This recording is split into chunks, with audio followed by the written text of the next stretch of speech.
Hi everyone, welcome back. I hope y'all are doing great. Today we're going to be doing embellishments on the 11th, hosted by Houck's Crafty Cottage. Everyone that's participating will be in the description box. Please check the links out and go over and check them out and see what they created. So, just a little bit and then we'll get into making them. You all know that I struggle with embellishments, right? Yeah, I struggle hard. So I have been struggling this whole time trying to figure out what I was going to do.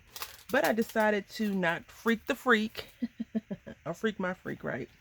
And just do something that's already there for me. So what I'm using is this Crafter's Companion Go By, I guess. But instead of these little bitty stamens right there, I'm going to use some buttons. So what I did, I tried my best to go ahead and get everything pre-cut out, but I feel like I'm going to still need some things. So remember when I showed you the scraps from the scrap pack from Walmart? This is what we're going to be using primarily. I'm using up some book pages because I found that they had curse words in them, so we're going to cut it up and use it as best possible.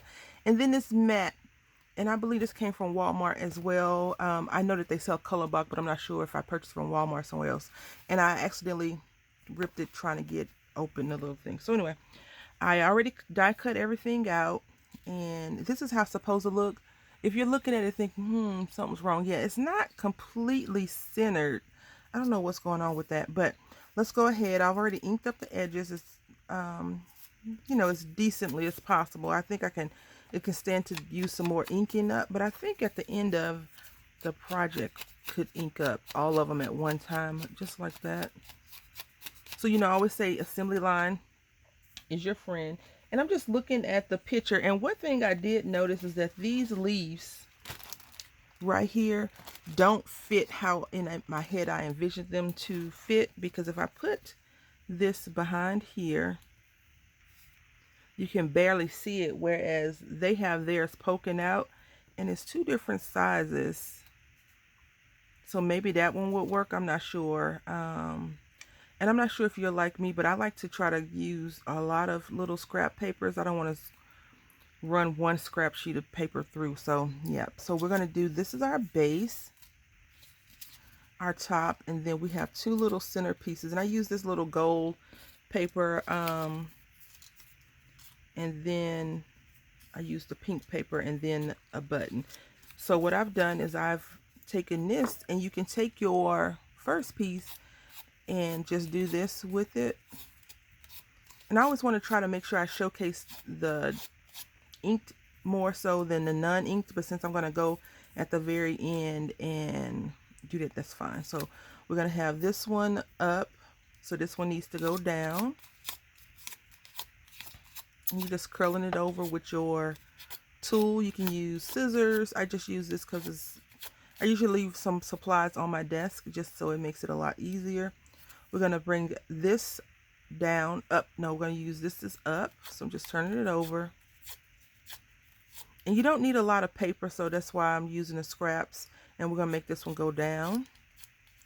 Now, if you want to go ahead and do all of these things ahead of time, you definitely could. It would make it a lot easier for you, in my opinion, versus one at a time. But I'm just showing you how I am doing it. Let's move out the excess. And you can use whatever glue you like. You could just center your glue in the middle.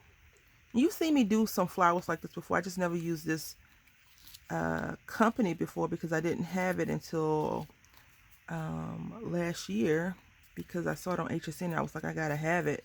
And then when I got it, I was like, really, Brandy, did you really feel like you needed that? Because you really didn't. And so it's been sitting there, and everyone right now is on use what you have type of thing, where I'm not really on the use what you have. I'm just like, they're like, I'm not buying anything until I use up everything. And I'm more like, I'm going to use the stuff that I purchased, but if I see something that I really want to get, I'm not going to say no, because I am a self-saboteur. So it makes no sense for me to be like, no, I don't want to get it. And I messed this one up. I didn't want the gold. Too late.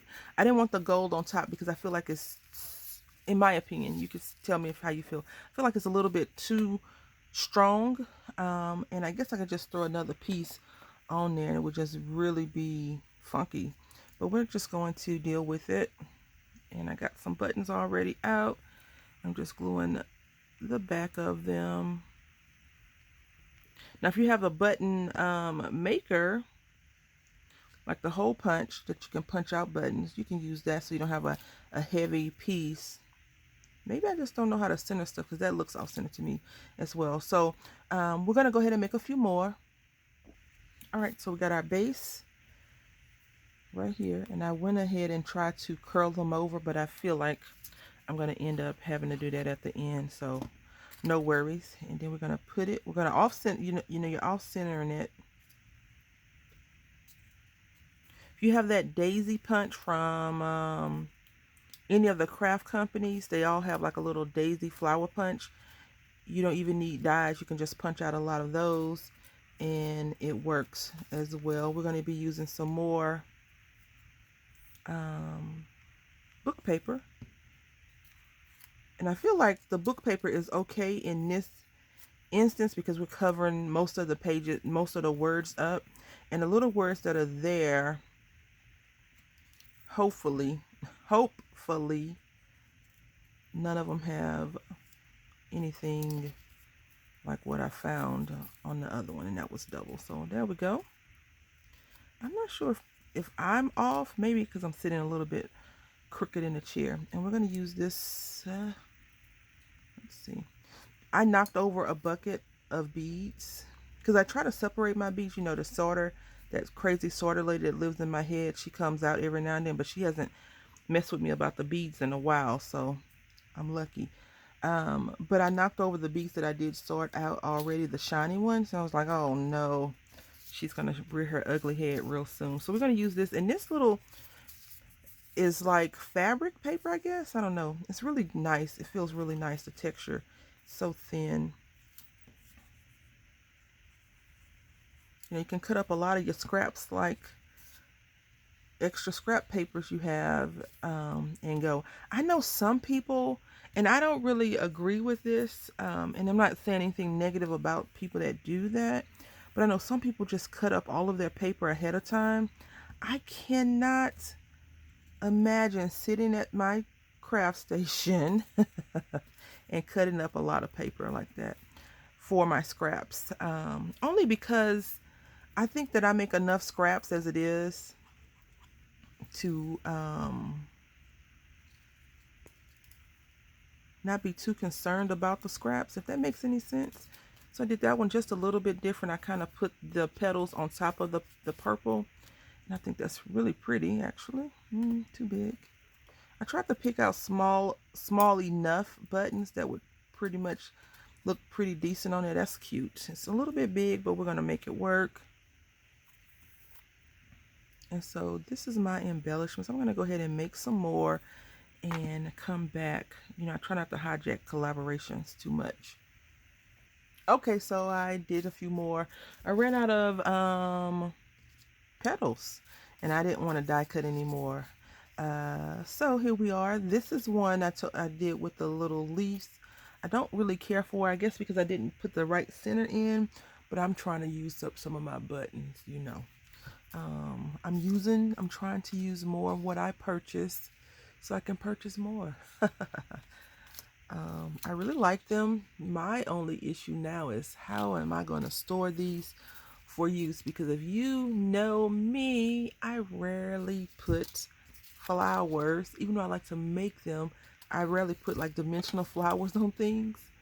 So maybe I'll just have to kick myself in the butt and go ahead and get it done. I want to say thank you all for watching. Please click on the description box and check out all the other wonderful creators. Until next time, happy crafting.